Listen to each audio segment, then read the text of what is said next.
കണാരേട്ട ഇമ്പക്ക് വലിയൊരു പറ്റാ പറ്റിയേ. ഇമ്പൾ ഈ സ്വാതന്ത്ര്യത്തിനൊക്കെ എത്ര മെനക്കെട്ട് ലാസ്റ്റ് ഇമ്പക്കൊന്നും കിട്ടിയില്ല.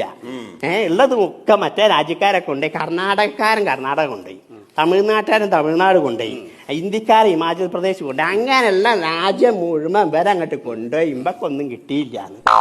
ഇതെനിക്ക് ഇങ്ങോട്ട് കേട്ടപ്പോണ്ടല്ലോ, ഇമ്പളിന് ഇത്രയും കഷ്ടപ്പെട്ടിട്ട് അവസാനം ഇമ്പളി കുന്നിൻ്റെ ഉള്ളല്ലേ എന്ത് ചെയ്യുന്നു ഇങ്ങോട്ട് ആലോചിച്ച് എനിക്ക് ഇങ്ങോട്ട് നട്ടപരാന്ത് ഇങ്ങോട്ട് പിടിച്ചിട്ടുണ്ടല്ലോ. എന്റെ കയ്യിൽ ഞാൻ ആത്മരക്ഷയ്ക്ക് കൊണ്ടിറക്കുന്ന ഒരു മഴ ഉണ്ട്. ഈ അരയിൽ നരലിന്റെ മോലാലും ഉണ്ടിറക്കില്ലേ, അതേമാതിരിയുള്ളൊരു മഴ. ഈ മഴ ഇങ്ങോട്ട് എടുത്തിട്ട് ഞാൻ അങ്ങോട്ട് 4 ചുറ്റലിങ്ങോട്ട് ചുറ്റിയിട്ട് ഒരൊറ്റേറ കടലിലേക്ക്.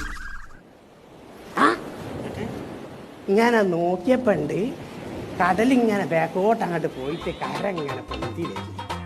കര പൊന്തി വരിക. അങ്ങനെ ആ കരയ്ക്ക് ഞാനൊരു പേരും ഇട്ടു, കേരളം.